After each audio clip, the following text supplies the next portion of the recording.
Casual Cinecast, powered by Cinelinx. My name is Chris, and with me as always is Justin. Hello. And Mike. How are you? I'm good. How are you doing? I'm doing well, thank you for asking. For those of you joining us for the first time, as always, we like to start off every episode talking about what is on our minds, which is usually the media we've been watching over the last week. Then we move into our feature review. This week, we will be reviewing Joe Cornish's The Kid Who Would Be King, which will contain a spoiler-free section and, maybe a spoiler section. We'll see how it goes. Yeah. And also, don't forget that each month we review a film from the Criterion Collection that is voted on by you, the listeners. So make sure you go check out our last episode on Mulholland Drive. I think next episode we will be announcing the winner of our latest poll. I think there's only one day left, so by the time you hear this, it'll be over. So you can go to... Where can we go to find that out, Justin? You can go to Facebook, Twitter, or Instagram at Casual Cinecast to vote in our polls for our Criterion films, or to just, to send us any questions or thoughts on the films we review, or thoughts on films we didn't review. Who cares? Yeah, just thoughts on film. I like talking about film. Exactly. Me too. Let's start a podcast. Deal. Let's start a podcast with everybody. We'll just make one big Skype call. Anybody who wants to talk about anything. Just record everything. Just join in. Yeah, smart. Cool. You can also send your questions or comments to casualcinemedia@gmail.com. And of course, please don't forget to go to iTunes, give us a 5-star review, let us know what you think about the film, or just subscribe to the podcast in general on whatever platform you listen to podcasts on. Yeah, and by the way, the options for that poll for the theme for Valentine's Day, which would be like romance or love, themed movies, we have Punch Drunk Love, The Princess Bride, and In the Mood for Love. Right now, The Princess Bride is like annihilating everything. So, In the Mood for Love and Punch Drunk Love need some support. Need some love.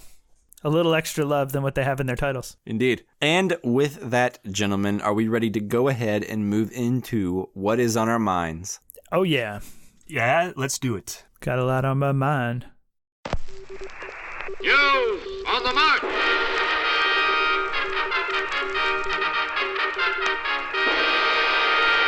All right, Chris, what is on your mind this week? Yeah, so this week, it's actually been on my mind for the last couple of weeks. In an episode a few weeks ago, you yourself talked about a little TV show called Outlander. Oh, that's right. Yeah. I just got done watching season 4 this last Sunday. Yeah, don't tell me anything about it, because I watched the first season, and I'm about 8 episodes into the second season already. Nice. Outlander is a show about a nurse who travels back to 1743 Scotland, and time travel can be a really weird thing. And when I first came to this TV show, I was worried that the time travel thing was going to make it weird, because oftentimes time travel can detract as opposed to enhance a television show, right, or a movie. Mm-hmm. But to be honest, it's not really the focal point of the show. Not at all. No, and it's rather the focus is on the harshness and the realities of what life was like back then. And I don't really want to get into any plot details or anything like that, because I really think it's a wonderful journey. The less you know about it, and it's better the less you know about it, right? Yeah, I think so, definitely. Yeah, but I will say that it's really, really well acted. The main 3 leads do a really great job. It's beautifully shot in Scotland, so the scenery is just flat out amazing. And really, at worst, the show is an engaging melodrama, and at best, it's a character examination of like horrible violence and what it does to a person, and how love can persevere through all of that. I really recommend this show. It's really great. And yeah, I like it a lot. Thanks, Mike, for the recommendation. I'm glad that I'm watching it now. Yeah, no problem. There's really not any other TV show that I can think of quite like Outlander. Yeah. You were saying at the very beginning that time travel is very much like a risky kind of plot to get into, right? Because oftentimes it can get really ridiculous really quickly. I think what Outlander does best is not focus at all on the time travel. Like, it's introduced in the first episode and it's touched on a couple more times throughout the series. But really, first and foremost, it's a love story. You know? It's a love story about how like you said, the people who you choose to surround yourself with can help you heal from unimaginable violence. Right. And anyway, and to boot, it's got a really cool adventure and fun music, and it's just made really well. And not a lot of people have stars, so not a lot of people are talking about it, but I am totally with you. It's a really fun TV show and super well acted. You're absolutely right about that. Take your Amazon Prime membership and sign up for that free month of stars and binge through Outlander is my recommendation. Or even if you pay for 1 month of stars, I think it's worth it to get through because I'm really enjoying it. I can't wait to see what happens next. It just wrapped up its fourth season right now. Yeah, I'm super excited to get to that. But like I've run the full gambit of emotions in this show. Like I've cried. Like ugly cried and laughed, and it's really great. Cried and ugly cried, the two most crying emotions there are. Well, you start off, it's like a ranking, so there's crying and then ugly crying. There's like kind of like, there's the crying where only like one tear comes out of your eye. So.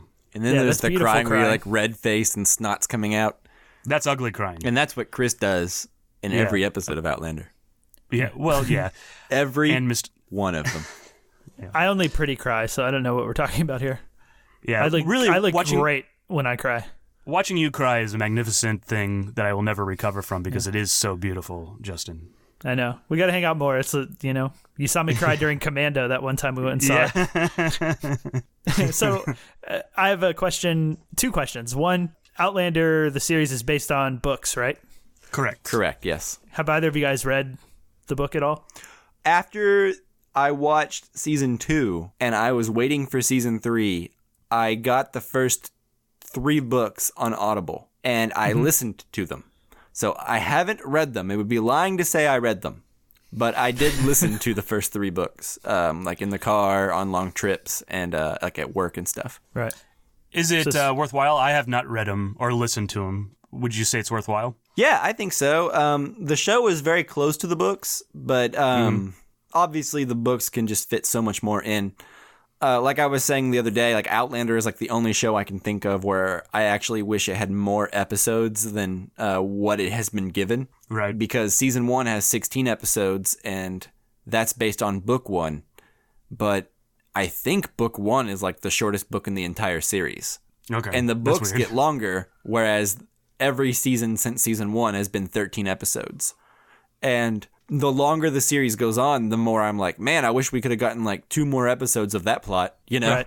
So it's not very often. I think the highest praise I can say for the show is that like it needs more episodes. Yeah. Yeah. Cool. And so my other question, and maybe 2 questions you don't have about to Outlander? answer this. Goodness. I do. Yeah, if you don't want to answer this because you said you didn't want to give away much plot or much plot details. So you said it's a time travel show.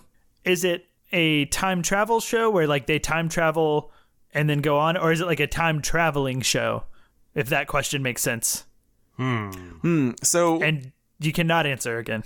Okay, no, I will answer. But what I would say is, if you are looking for a time travel show with time paradoxes and like a science fiction show, do not venture here, right? You will not be satisfied with this. Like in the first season, time travel is talked about maybe 3 times, like in a satisfying way, maybe more than that. But like out of a 16 episode first season, she time travels in the first episode and it's not important again for a very long time. Right. It just kind of focuses on her being in the past and trying to survive in the past. Very much like her day-to-day life there. Yeah. That's how it starts out. The series gets more grand as it goes on, but I would not describe it first and foremost as a time-traveling show. In fact, oftentimes I forget about it until like describing it to someone who's never heard of it. Okay, so it's a bit more, and I don't know why this is my example, but like Teenage Mutant Ninja Turtles 3. Right, where not they like travel Teenage back Mutant to the Ninja past. Turtles 3 at all. If there's anything Outlander is not like when time traveling, it's Teenage Mutant Ninja Turtles 3. Yeah, right. So basically what I'm saying is like once they've time traveled, they're there. Without spoiling anything, yes. Okay, cool. Those are my questions. Yeah. So anyways, very unique show. If you've got Amazon or if you have Stars, for God's sakes, watch it. And then also watch Black Sails while you're there because Stars makes some pretty good TV shows. Yeah. It's a Black Sails plug for you real quick. Yeah, this segment brought to you by Stars, apparently. Yeah, apparently so. All right. It looks like Justin has like a gajillion things on his mind this week. So I'm going to go ahead and just say that I watched a movie called Serenity, starring Matthew McConaughey and Anne Hathaway. And I was not going to watch this movie at all, but we had a listener request from @BuddyCattell on Twitter. He really wanted us to talk about this movie, so I figured why not. Do you guys know anything about this movie at all, Serenity? I've seen the trailer, but that's about it. I've also seen the trailer. I had not even seen the trailer. And I won't spoil anything, which is really a shame, because there's really no way you can describe how you feel about this movie without spoiling something. But let me just say that, oh man, this movie is a mess. It's got weird stylistic dialogue that is often distracting, and the plot makes little sense. And anyway, it goes on with like this weird mystery, and this is all before it gets to like the really interesting stuff. I guess what I could say about this movie is it's much better than a bland movie. It's one of those rare, crazy, awful movies that you sort of admire and marvel at for just having been made. Right. And you can't help but wonder what everyone involved with it was thinking. I don't know. I don't know how else to describe it without spoiling it, guys, but I really wished someone else had seen it. Yeah, I tried to make it to the theater. I just couldn't find the time. Once I heard all the talk about it, and like you're saying, it's crazy and weird, I'm really curious to see it. And I know it's not anything that necessarily is a big deal if it gets spoiled, but I don't want to be spoiled by it either, you know? No, you don't. Like, I just want to go in and find out what all this craziness is. So let me tell you what this movie's about on the most basic level. This movie is about Matthew McConaughey, who lives on an island. He has a weird relationship with Diane Lane, who also lives on the island, and he takes tourists out to fish, and that is his job. And his ex-wife shows up one day and asks him to take her current husband out on the boat and maybe make sure an accident befalls him. Right.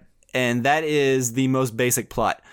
And what I will say is that this movie, for better or worse, really just goes for it, man. Like, it swings for the fences. You know, that's what I will say about it is for better or worse, I would rather watch Serenity 1,000,000 times over than something that's just okay or bland, right? So let me ask you, would you give it a thumbs up or a thumbs down? Oh, if thumbs those down. are the only two choices. It's dreadful. I gave it, I think, 1.5 stars on Letterboxd, and it's not very often I dive into like a 1 or 1.5 star rating. Yeah. Like, it's very rare. I'm very generous when it comes to like not going below 2 stars usually. Right. But there are so many decisions made in this movie that you're just like, what were they thinking? What are you going to say, Justin?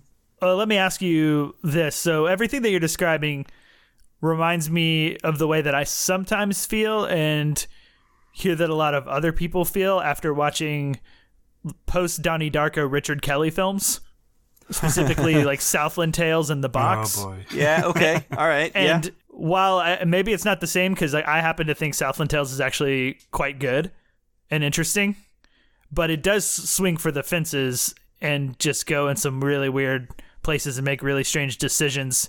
And a lot of people don't like the movie for that reason. Is it in that ballpark, or is it something totally different?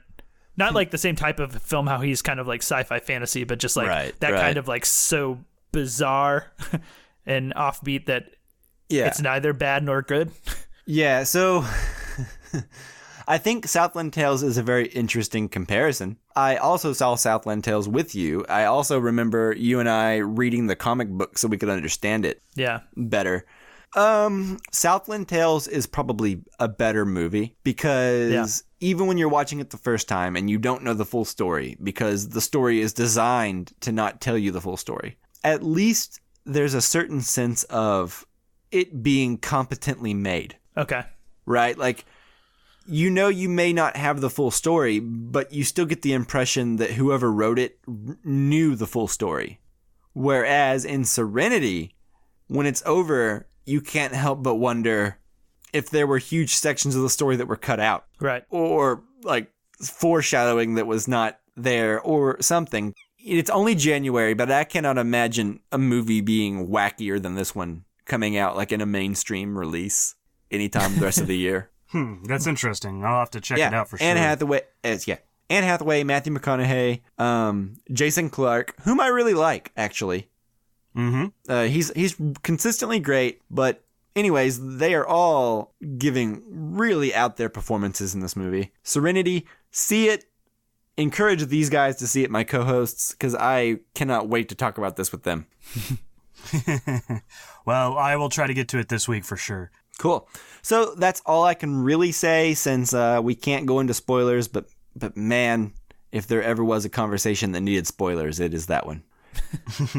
So, Justin, what is on your mind this week? Yeah, so there's a lot on my mind this week. I've watched a ton of things. I've narrowed it down to 3 things, so I'll try to go through them fairly quickly.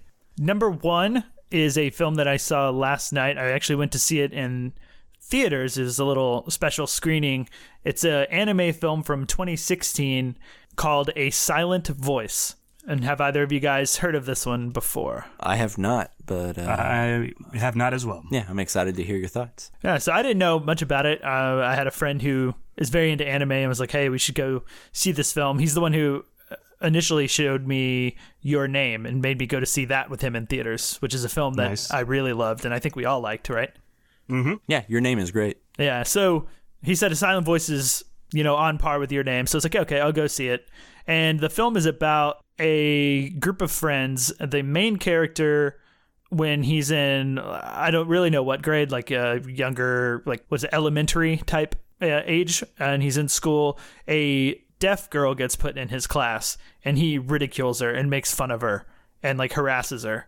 And then we go to like years later and he feels really bad about it. And he's like very much like the kid who doesn't know anybody in his class. He's in like high school at this point, and he runs into her again. And then he basically spends the rest of the movie trying to make amends with her and befriend her, but also deal with his own problems. Like he's kind of turned into not necessarily the kid who would be picked on, but the kid who just doesn't like have any friends. Like I think he kind of like punishes himself and puts himself in the box where he doesn't like make a lot of friends.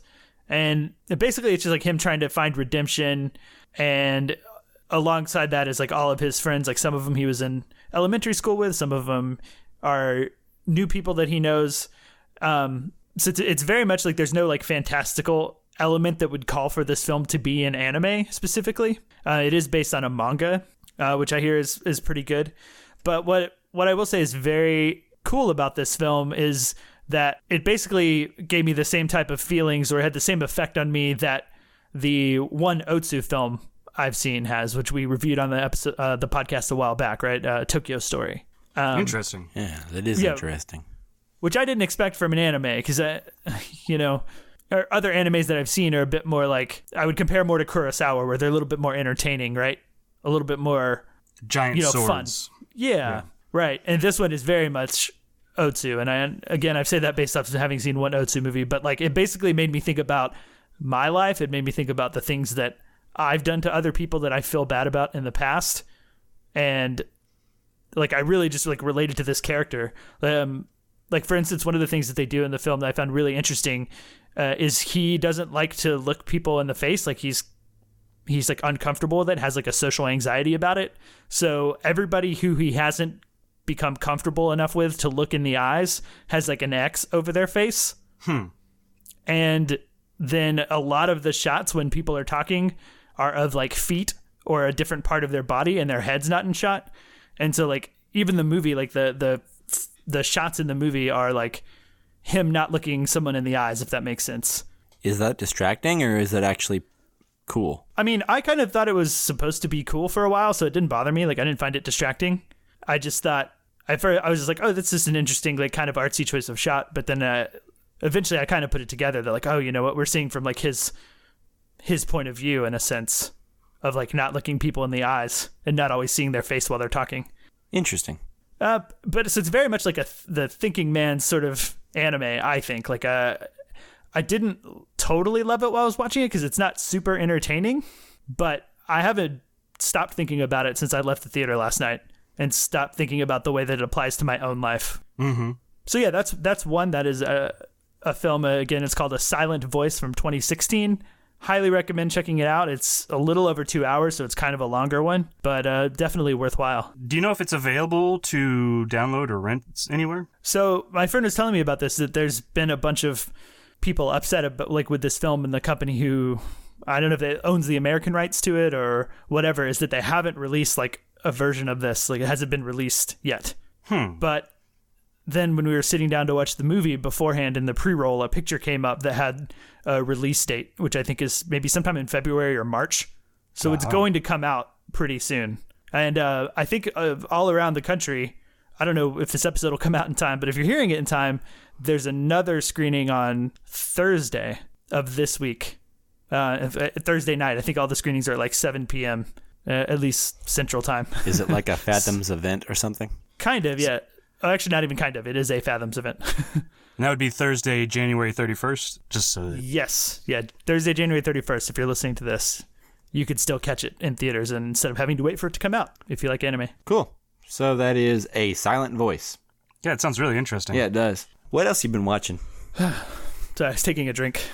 Yeah, pace yourself. Yeah. So one of the other things I watched is one of the 2 Best Picture nominees that I haven't seen yet.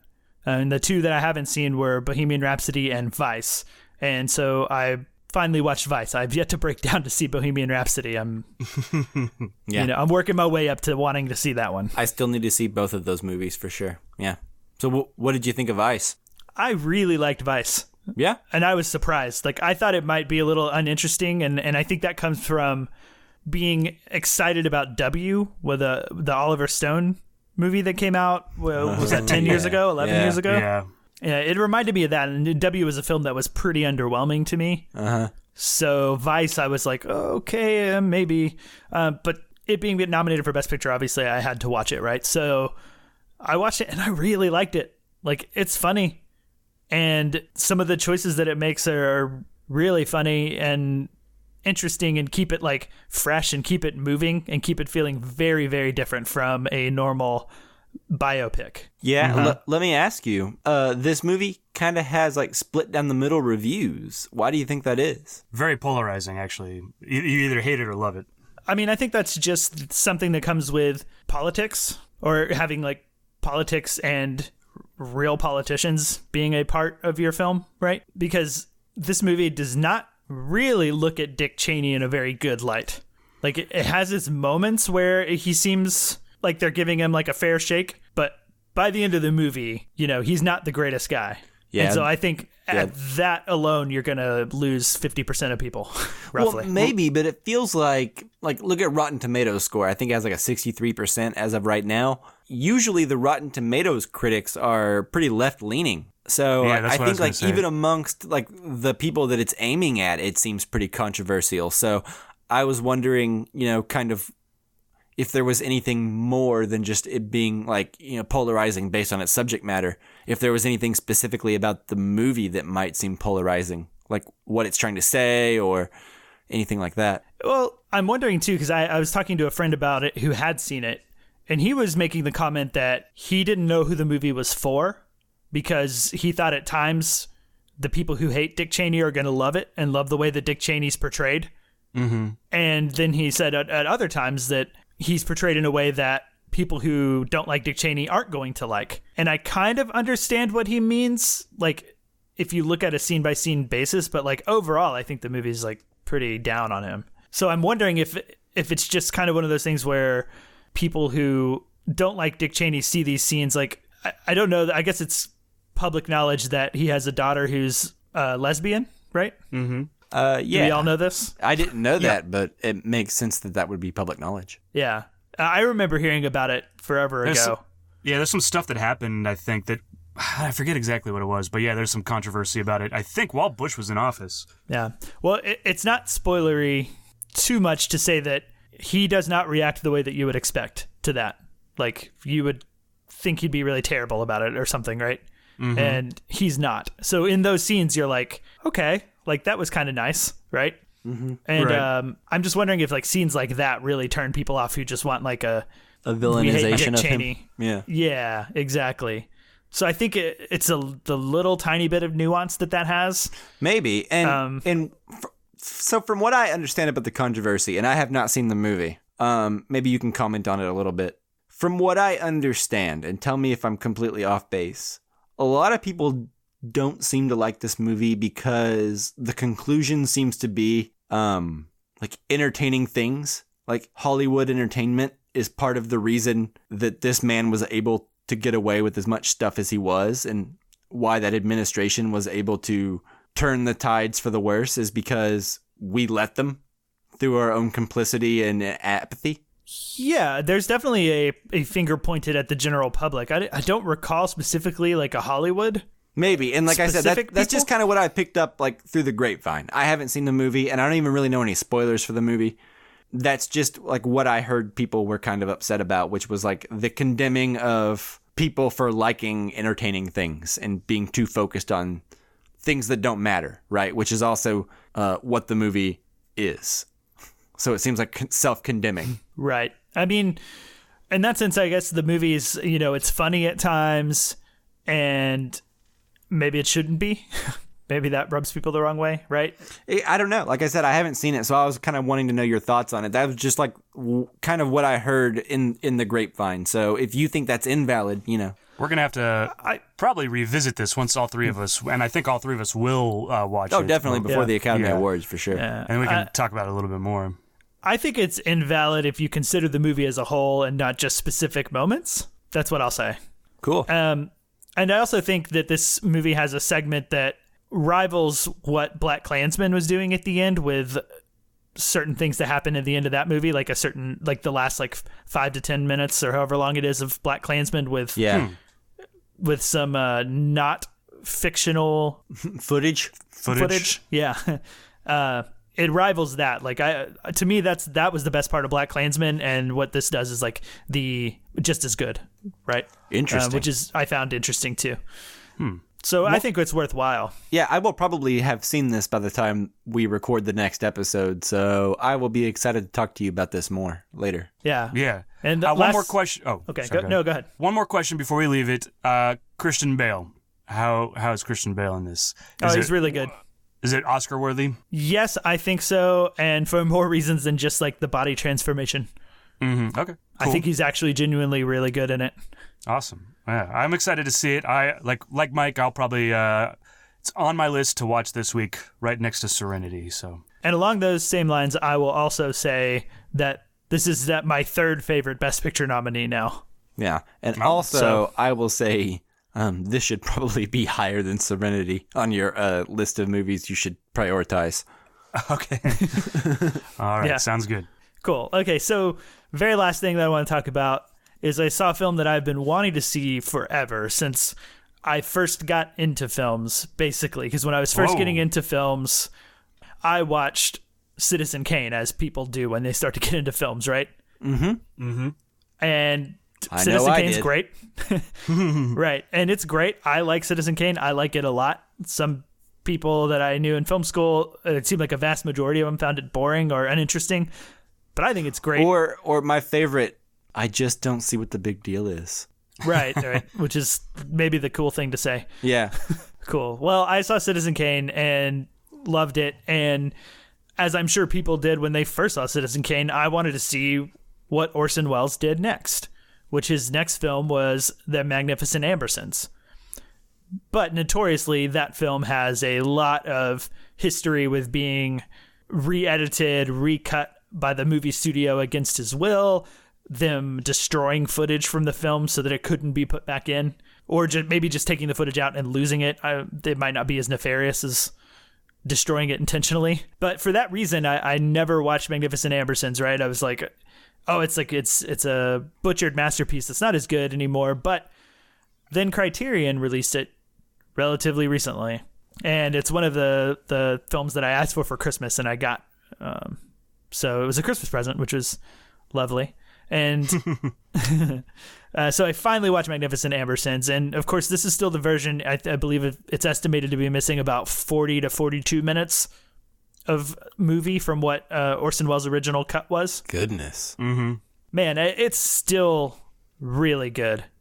Like, it's still, you can tell that, like, this is the guy coming off of Citizen Kane. The guy who made Citizen Kane is being almost equally ambitious with this film. He's not doing as much from a narrative that is as ambitious as Citizen Kane, but as far as the things he's doing with the camera to keep things like interesting, different like techniques that he's using, it's just as fascinating to me as Citizen Kane to watch. Interesting. So do you have any idea what the footage is or what the footage contains that has been deleted or is missing forever? Like, is there like a whole template of what should be there? So there are different templates. I don't know that anybody has a fully complete picture of what was supposed to be there, but there is a lot of special features on the disc that talk about that. And I have watched some of them, and I did read the entire booklet that comes with the Magnificent Ambersons Criterion Edition. And it's really fascinating. A lot of it is longer sequences. Like in the film, there's a dance sequence that is pretty early on, and a lot of the characters kind of run into each other, and it's pretty lengthy. It's maybe like 10 minutes of the movie, but I think there's supposed to be, it sounds like it was almost chopped in half. Like he had it was this whole section of the movie was this grand dance in this like beautiful, expensive, nice house. So a lot of that was cut down. There's some stuff about like, there was maybe like a ghost visiting somebody at some point that was cut out. Oh my. A lot of stuff that like when you read about it, it's hard to imagine where it would have fit in the film. But I'm curious, as I think a lot of people are and have been and maybe always will be, how that would have fit into the movie, right? So I watched this A&E like remake that was supposed to be based on the original script of the Magnificent Ambersons. So that one I think is supposed to be what Orson Welles first intended. It's nothing like the Magnificent Ambersons because it doesn't have Orson Welles behind it, right? Right. Like 90% of what I like about Citizen Kane is the way it's shot. You know, like I could take or leave the story. I mean, it's fine, but the way it's shot and the way he does things is what's so fascinating to me. So this. I think it was a miniseries that was on A&E, like it's like 2.5 hours long, and it's supposed to be the original script. So that if you're interested in that, you might check that out. I haven't seen the Magnificent Ambersons, either one of them, in a very long time, so I can't necessarily speak in depth about either one, but that might be an option for you. Yeah.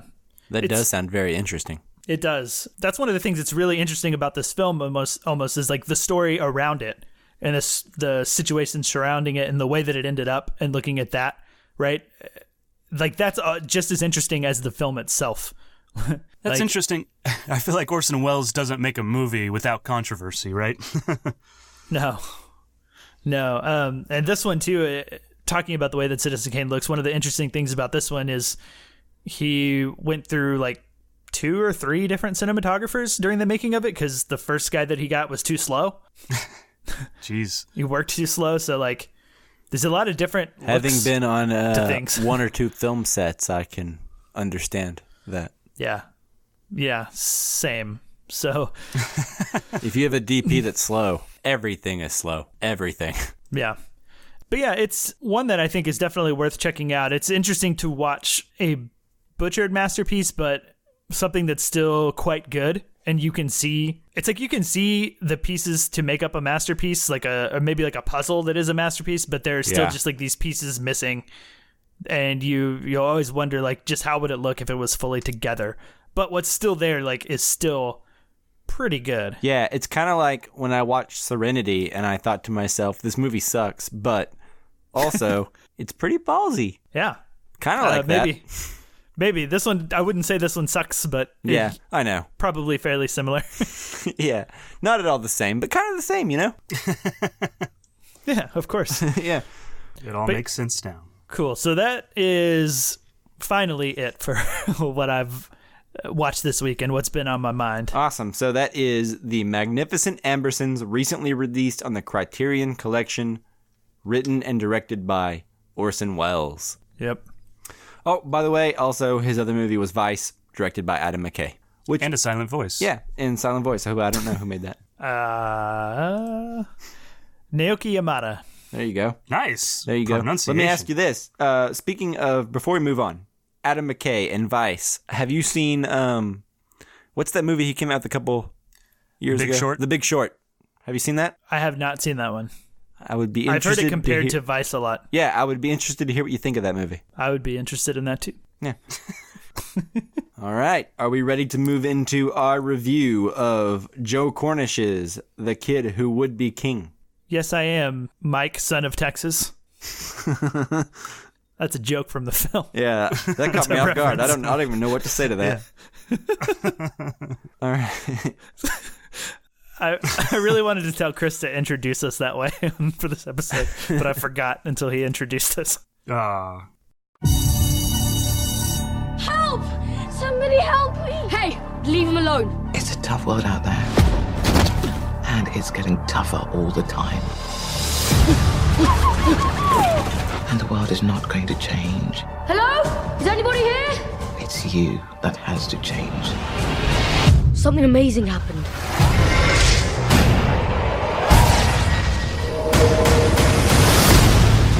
You have to see what I found. There's something written on the guard. Put it into Google Translate. It means Sword of Arthur. What if it's the sword in the stone? All right, so before we get into The Kid Who Would Be King, just wanted to let you know we will be doing a spoiler-free segment up first. We will not be giving any spoilers away about the film. We'll be speaking generally about it, and then we will give you a nice, noticeable, unignorable spoiler alert. So you can pause the podcast, go see the film, come back, finish listening to it. Yeah, if you want. Okay, so The Kid Is Who Would... unignorable a word? It is now. if you say it and it has meaning to you. That's why I've always looked at words. Yeah. People know what I mean. Yeah, if people get it, it's a word. Truth. All right, so The Kid Who Would Be King, directed by Joe Cornish, starring Louis Ashbourne Circus, Denise Goh, and Dean Chamu. Chamu?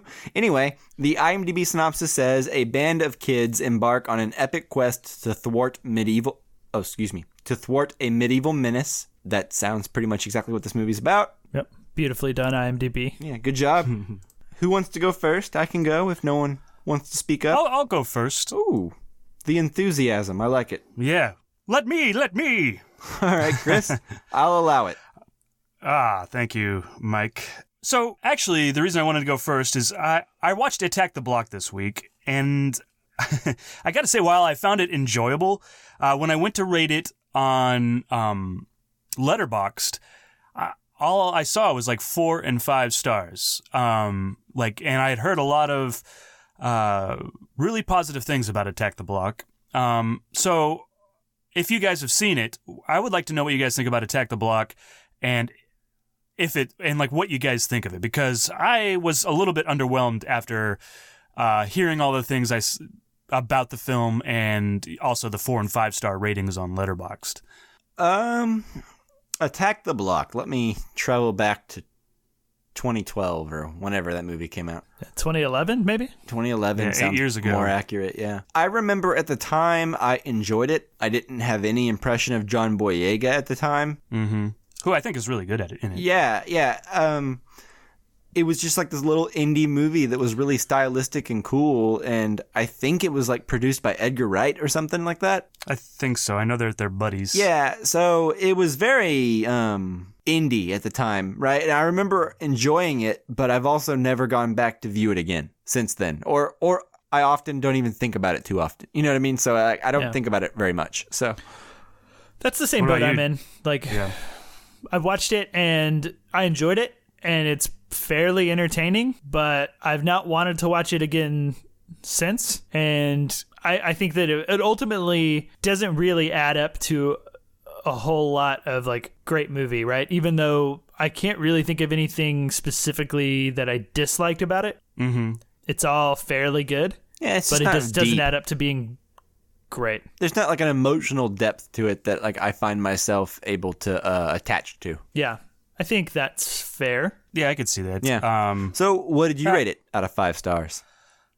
3 is kind of where I'm standing. Maybe 3.5. I mean, but it's like what you guys say. You kind of walk out and it doesn't leave a giant impression other than you get to see John Boyega and Jodie Whittaker in one of their early roles, Yeah. Which back then when I watched it, I didn't have that luxury exactly. of like knowing who either of those were at the time. It was, John Boyega was still people. just some nobody, and Jodie Whittaker was the same. Yeah. Exactly. So, the most notable person in it is Nick Frost, and at the time I was disappointed at he's barely the in it, lack yeah. of Nick Frost in the rest of the movie outside of his small part. Yeah. So I guess the reason you bring that up is because Joe Cornish directed both Attack the Block and The Kid Who Would Be King. Yeah, exactly. And I didn't have much experience with Joe Cornish, so that's why I went back to watch Attack the Block. So anyways, about The Kid Who Would Be King, I wasn't when I went in, I was expecting a fun kids movie that would entertain me for its runtime. What expectations? Wow. Yeah. I found a lot of it, a lot of it was a fun kids film. That's maybe not exactly for me. I think in 10 years, the kids who did watch this will remember this very fondly, the same way that I remember films from my childhood, such as The Neverending Story or like Disney's Robin Hood, which were both, just on repeat for me. And I think that this will have the same effect on kids nowadays. And so what I would say is my evidence for that is when I was in the theater, there's a bunch of kids in my theater. And, one of the kids directly behind me was doing the hand spells that Merlin does. Like, he's kind of making a ruckus. And then there's kids that were like gasping and laughing, and they were really into it. And while they were distracting and louder than I would really want in a movie, I couldn't help but feel infected with them and their joy in this movie. While this movie isn't a movie for me necessarily, just their joy in watching the film actually improved my experience of the film. Now, I walked out of the theater and I think I probably forgot almost the whole movie, except for the kids cheering and doing the hand spells, because I feel like that's a really great experience. But I can't discount what this will mean for kids. So I think ultimately, if you got kids, take your kids to see this movie. They're going to love it. It ultimately doesn't live up to the Pixar standard, which is, this movie is for both the kids and the adults. I think this movie is mainly just for kids, and the adults can have a fine time with it. So that is what I think about The Kid Who Would Be King. What about you, Mike? Yeah, so I think this movie is perfectly fine. Maybe even good. And like you said, if I were younger, I could see myself loving it. It's a fun kids movie that is wholesome, and it has a good overall message. It's about being honorable, It's not snarky or, pessimistic like I think a lot of media content coming out today is. It's made well, it's charming. More often than not it is, anyway. Ultimately, I didn't care about anything that was going on, which is fine. I'm not a kid, so I don't really need to like this movie. It's not made for me. But like you said, it doesn't pass like the Pixar standard of, you're not going to be as entertained as you are watching a Toy Story movie or, WALL-E or something. But there is a lot of stuff to like in this movie. I think Joe Cornish is a good director. The acting from all these little kids is all solid, right? Like they sell all this ridiculous dialogue. In my opinion, something is missing though. I think the pacing is a little off. The whole thing seems a bit too long. And also, I think they should have used Patrick Stewart a little bit more. You got Patrick Stewart there, more than 4 scenes, please. Oh, man. I'm going to not agree with that, but we can talk about that later. Maybe not because the performance was good, but just because I think it's better than his young counterpart. Anyway, we'll get into it in a minute. But Justin, what did you think of The Kid Who Would Be King? So I'm not that far off from you guys. It's a film that while I was watching it, I was entertained by. I was never really bored, per se. At worst, I was annoyed by some of the characters because they kind of were grating to me and got on my nerves by the end of the film, or in some cases halfway through the film. But other than that, I think it's okay. I think the more I try to think about the movie, and trying to prepare for this episode and think about what do I want to talk about? What scenes do I want to talk about? Like Chris said, a lot of it is pretty forgettable. It makes me like the film less than I did when I was watching it. Agreed. Yeah. I think having to talk about it makes me realize how little of an impression the movie actually made on me. Yeah.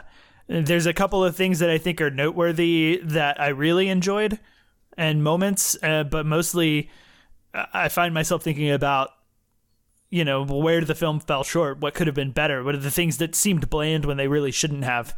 And yeah, it's a film that never feels bad when I think about it, but just gets worse than how I felt while I was watching it.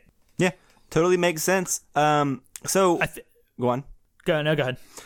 So what I will say is, I think for me, the biggest crime this movie commits, non-spoilery, would be to say that the villains are very boring. Like, you cast Rebecca Ferguson in the role, who is a very watchable person. The camera loves Rebecca Ferguson, right?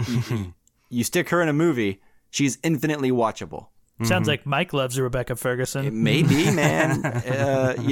I've saw Mission Impossible 5 and 6. I know what Rebecca Ferguson That's all can it do. takes. Yeah.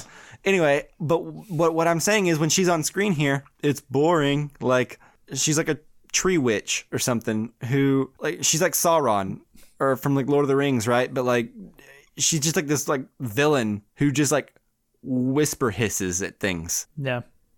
She like says evil things, but never really like much never really does anything. Like talks about anything about what she's thinking or she feeling. monologues. Yeah. She's just there to have like an evil presence, and then it can come back to the kids, and we'll know that she's out there being menacing somewhere. Yeah. Basically, she's not a real character. No. Right. And so that's a missed opportunity. I feel like, give Rebecca Ferguson some more to do. Like, you know what I mean? Like, she's having fun being like overly evil, but let her act a little bit. Don't just like let her like cross her arms and like hang out with like tree makeup on her or something, Right. It's like, imagine if the snake from Harry Potter were the main bad guy of the whole series. yeah, exactly. And he's like hissed and like at people in the dark, and it's just like had no real villainous presence other than just hissing. Yeah. Yeah, that's funny. I'm with you on that. The other thing that I think, and maybe this is harsh, and maybe it's also subjective, but to me, I think the film fails pretty spectacularly when it's trying to be funny, and with almost every comedy bit. It's hard because it's a kids movie, right? Like for example, I don't like the Merlin character at all. The kids in my theater certainly loved him. Exactly. That's what I'm saying. Like he's not meant for me, right? Like I think he's annoying, and like I don't like Jar Jar Binks either, but I'm also not 5. Right. Or 7 or whatever, right? So it's like it's hard to tell, really. Like I can tear this movie apart as like a 30-year-old man, but as a 7-year-old boy, I could see the scope and the sense of adventure being very infectious, and like I can see it being really fun, like in that way that like Chris said, Neverending Story, or whenever I was a kid growing up in the 90s, Jumanji was fun. Yeah. The Page Master is There you something go. that came to my mind a lot. There you go. Yeah. Something like that, right? Like, it's of this generation, and I totally get that. And I think it has enough positivity to where I'm willing to overlook some of the problems I have with it, because it's just not that cynical. It's a sweet movie, That's actually an interesting point. And one of the things, like this movie is of its time, and it talks about how, like, it kind of skirts around the issue. Like, these are the future leaders of the world, right? And like, it's kind of condemning of the people leading the world now, because it's skirting around it. Like, the world is in trouble, and it felt like they were kind of trying to talk about what's happening now. Maybe that's because it's subjective, and that's what's on my mind. But it kind of felt like I think that's just what we bring in as adults. But yeah, I think even if the movie doesn't condemn, I don't agree that the movie necessarily condemns the people in the office now. I think that's entirely what we bring to the table. I will say that it encourages positivity more on a level of like just general kindness, right? Like there's no snarkiness about it. There's none of that, like, I don't know, like a lot of movies seem very sarcastic now. Like a lot of kids movies, right? Like meta humor that's like really like Lego Movie, right? Like the Lord and Miller brand of humor. It seems like there's a certain amount of cynicalness about it, where everything's meant for adults also. It's kind of nice to watch something that's refreshingly and unabashedly pure and good. Like it's also kind of boring too as an adult, but it's also nice to know that it exists. Right? Right. Yeah, I can understand that. Yeah, I mean, I think ultimately the movie has a really good message. So, like, I'm on board, and that's one of the things that I thought was noteworthy about it. And it's something that I might recommend one day in the future when I have a kid. I'd be like, you should watch The Kid Who Would Be King, because for a young I think kid. overall, overall the message is like, come together for like be honest, the greater good, essentially. Yeah. And don't lie. Only evil will prevail when we're divided, essentially. And, that's something that speaks to me very strongly. So I like the overall message of the movie a lot. Yeah. And the idea that people who you don't necessarily have to like coming together for a common good, I think is a good message for kids to experience, right? So there is good to be had there, and its purity, it wears on its sleeve, and I admire it for that reason. Yeah. But ultimately, it's not as good as like any number of other kids' movies that I could recommend, right? Like, I would rather go see Spider-Man Into the Spider-Verse than this. I would rather go see Incredibles 2 than this. It's not trash by any means. It's made well, I think. Yeah, it is, and maybe it's just another case. This has happened with a few movies we've reviewed, but there's so much that I want to like there that I find myself thinking more negative thoughts because I'm wanting to feel like, how would this have been a better film? All the missed I want this to be a opportunities. better film. Yeah, exactly. Missed opportunities. I think this movie's in a way chock full of those. So yeah, if I say, I think that might be where a lot of the negativity towards it comes from. If there's a lot in this review. Yeah, that makes sense. I will say, I think the main kid in this movie, the lead, played Alexander or Alex, played by Louis Ashbourne Serkis, is, I think... Trivia fact, that's Andy Serkis' son. Is it really? Oh, wow. Yeah. Yeah. Well, Big he's surprise. good. He's really good. Yeah, he is good. He is good. He's my favorite performance in the film because some of the other characters did not quite do it for me. Yeah, I agree. But I think Merlin, he carries it. Oh, Merlin did not do it for me. I think when Merlin was just doing his thing and it wasn't overused as supposed to be funny. Yeah. It was working for me. Like when he just did his hands things before he's really talking. Yeah. I was kind of enjoying it, but then it just became a bit and an overused bit. And so by the end, it was annoying to me. The bigger one that annoyed me by the end of the film was Betters. I'm not sure the actor's name. It's the Dean Chaumu. But his best friend Betters just irked me to no end, almost from the beginning of the movie. Why? What did Betters do? There was just, it seemed like, I want to say it's overacting, but he's a kid, right? And that's harsh.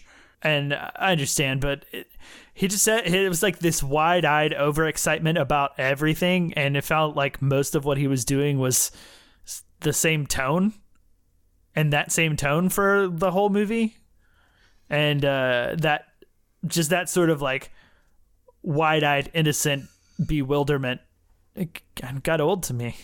Okay, I can see it. I can definitely see it. I don't remember it, but hey, man, doesn't mean it's not there. Yeah.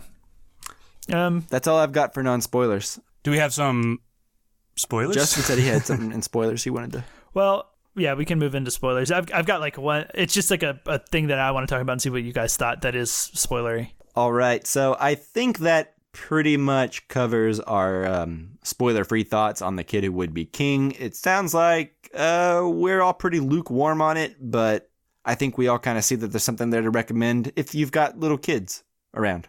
Absolutely. Yeah. Don't go see this by yourself. Take a kid. Take your cousin. Take your nephew. Yeah, whoever, for real. If you're going to go see this. If you don't have a kid, it's not a kid's movie that I think you can enjoy on the same level you could Pixar movie or something like that. Yeah, exactly. All right, so spoilers. No, I guess Rosebud is just a piece in a jigsaw puzzle. I'll tell you what, any orange cigarettes you got up there, I'll tell you all about it. And here we go. Okay, so Gentlemen, thank you for meeting me here in the spoiler section for the kid who would be king. Yeah, you're lucky I didn't leave. Yeah, I got lost. Next time, if you could give me better directions. I know. I turned on the light for you so you could find your way. Justin, what are all these spoilerful thoughts that you have about the kid who would be king? Well, I mostly have one spoilery thought, and just kind of wanted to see what you guys thought about it. But for me, I was extremely let down by the third act of this film and like the final battle sequence. I both felt like we got there way too fast and felt that like it was pretty weak. And I don't know, did you guys feel that at all? How did you feel about the third act? Like the big end battle? I had an interesting thought where I did think it was weak, but because I had checked out at that point, right? Like, right. To me, I felt like I had gotten my closure during the scene with him and his mom. Yes. And so, like, everything after that, I was like, all right, okay. Right. Yeah, or maybe the mom had been in that final confrontation, Yeah, like had played a push role. the mom scene to the last scene of the movie, but, like, full disclosure, I got a little watery-eyed during the scene between the kid and his mom because they were both good actors, right? And they were both, like, promising to be better. And it's like, I'm not going to lie to you anymore. I'm not going to be bad anymore. I'm going to be good. Yeah. Well, while we're on that subject, I think the one other thing that I really liked was the whole revelation with the book that he got from his dad, that it was his mom who wrote it. Mm-hmm. Agreed.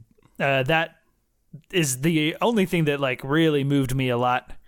Yeah. Well, I think the whole relationship with Alex and his mom works as like the emotional backbone of the movie. I wish there'd be more of it, right? I think there's like two major scenes with those two together. Maybe three, but there needs to be more, I think. Like, but anyway, but what I would say is I peaked at the scene whenever him and his mom were like crying together, and then I was like, I don't know, I was satisfied at that point, right? Like, I know there was other stuff that still needed to be wrapped up, I guess, so we had to go into like a third act action scene, but I think moving the emotional center of the movie, like the emotional payoff of the movie, to the end would help it like crescendo better. Yeah.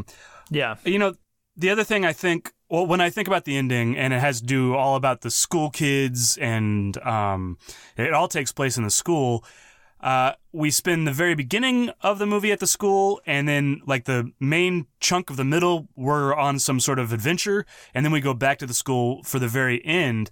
Like, if we could have had more interaction at the school, like where we know other kids, you know, like where we have a little bit more investment in who these kids are, then that might have been a little bit more interesting for that final sequence, maybe.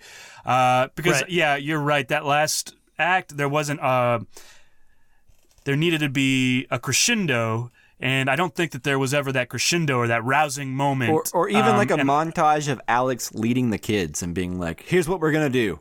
Yeah. You guys are going to wait over there, and you guys are going to come out whenever I signal, and then, you know, like this and that, and we're going to plan and coordinate, and then, like, all that. Like, if there had been something that shows that he has grown, he's a leader or a commander now, or that he learned anything, right?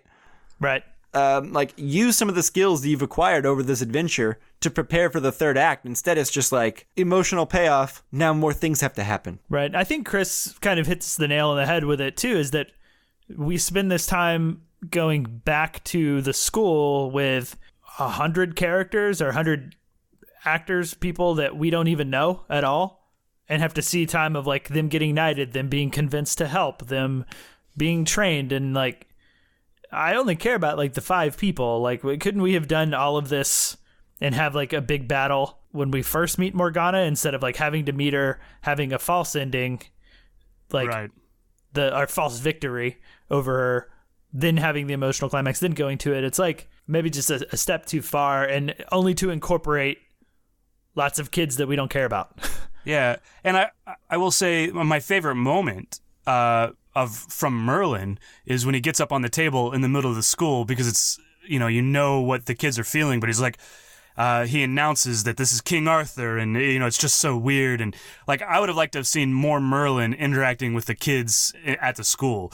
You know, I think that's where the humor was, or could have been, but it kind of missed out on that opportunity. I think Merlin's adventure to get to Alex would have been a fun side B plot, right? But instead Merlin just kind of goes from place to place, and he eventually gets where he needs to be. But like, I think seeing this goofy Merlin character in the real world and having to like do his thing with like his singular task, you know, would have been charming. I think, you know, missed opportunity, I guess. Yeah. Like, Well, it'd be funny to see like Merlin get a cab and like Merlin, you know, Trying to pay for that. Cab. just like Trying to pay for it with like something like beaver teeth or yeah, exactly. Like like herbs he picked off the ground or something. Yeah. yeah, that's always fun, like a fish out of water type thing. And Yeah. we do get a little bit of that. Since we're on Merlin again, I did find that I didn't quite understand why some of the rules in the world existed. Particularly, Merlin had the rule where he's like, oh, it drains my energy too much to be out after dark. And coincidentally, that is the time that the evil people can come, so that they have to fight without Merlin, because he can just kind of solve everything. Some of that just it kind of rubbed me the wrong way. Like, I wanted to know more about it because it felt like it was there just for script's convenience. Yeah. To put the kids alone. Makes sense. As opposed to feeling logical. I'd like a little bit more work on that part. I agree. Yeah. I think more on that, and then also more of any villains at all. Like a specific villain character, you know? Give us a bumbling henchman. Give us you know, a sidekick to Morgana. Yeah. You know, give us Rebecca Ferguson, you know, getting to do more than hiss and Yeah. I don't know. Yeah, I don't know. Speak in poetry to her minions. Exactly. Like, yeah. Just more villains. I think the villains are, to me, I think the biggest flaw, I think. Yeah. I do think we were missing some stuff from the movie. Like, there were things that got cut, right? And my reason for that is this, is towards the end, I think it's whenever they're going to the school to like round up everybody or something like that, his best friend says a line that's like, we can do this. Like, we've defeated hundreds of these things. Like, talking about like the fiery demons that come up to fight him. And by my count, they've fought about like 15, 16, right? Maybe 25. Like, it was just like, was a line that felt like if it felt like there was one other battle or one other scene that we somehow missed, or some like area where they fought a lot more of them, because I was like, you did not fight hundreds of these. Yeah. Did they fight a bunch of them down in the like pit with when he first kills the queen? Yeah, but like the first time it's one, the first night, so there's 3 nights, right? The first night is 1 versus Alex in his room that Merlin dispatches. The second night is 3 versus them in the park, and they kill all 3 with like in the car chase, which was actually a pretty cool scene. As far as that was like my favorite like action sequence of the film. Mm-hmm. And then the next night is they're closer. That's when they're like galloping on the horses and stuff and fighting them. And I felt like that there was like maybe 10 to 12. I don't know. Right. They might have fought some more, but I know it wasn't hundreds. So I'm wondering if there was stuff that was missed. I mean, could be, but end of the day, I don't know that I care that much. yeah, I certainly didn't miss any extra scenes if they were there. Right. Cool. So yeah, that is it. That's all I have for spoilers. Okay. Yeah, that's all I've got for the movie, I think. Yeah, I'm good. Awesome. Well, that sounds like that is it for this episode. Yeah, indeed. So, Yep. We had an extra long What's on Our Mind segment. Hopefully you guys like this episode. If you want us to do more or less kids movies in the future, or have any opinion on that whatsoever, let us know. Yeah, and either way, thank you so much for listening. And of course, as always, thank you, Jake Wagner Russell, for doing our intro and outro music.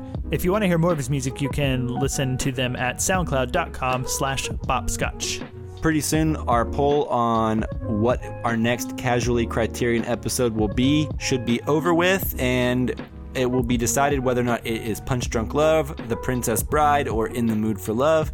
We will announce that on the next episode. And our next full-length episode should be over The Velvet Buzzsaw, coming out on Netflix. Yeah, it comes out on I believe. Netflix this Friday, I believe. Yeah, that sounds good. Yeah, which is very exciting because it is from the writer-director of Nightcrawler, also starring Jake Gyllenhaal and Rene Russo. that one. It just I was thinking of a totally different. I was thinking of Night Watch, that like weird kind of vampire that Russian movie or something. Russian movie. Yeah. Have you seen Nightcrawler? I have seen Nightcrawler. It's quite good. Yeah, I like it Yes, too. very good. Yeah, that's exciting. I actually really, really like Nightcrawler, so I'm excited to see what the hell the Velvet Buzzsaw is. That trailer looks bonkers. And reactions. Yeah. I haven't seen. Go ahead, Chris. Sorry. It played at Sundance, and the reactions have been pretty conflicting. Some people love it, some people dislike it strongly. So it'll be interesting to see how we feel. Yeah, I haven't seen a trailer for it. I don't know what it's about. I don't know anything. Don't do it. So I'm I gonna keep wish it that I way. had not seen the trailer. But even then, I still don't feel like I have an idea what the hell this movie is. All right. Don't you dare anybody tweet at our account the plot to this movie and make me see it. I'll be mad. all at the appropriate time. And if you don't want to tweet us or talk to us and send us the plot, don't do that on Facebook, Twitter, and Instagram at Casual Cinecast.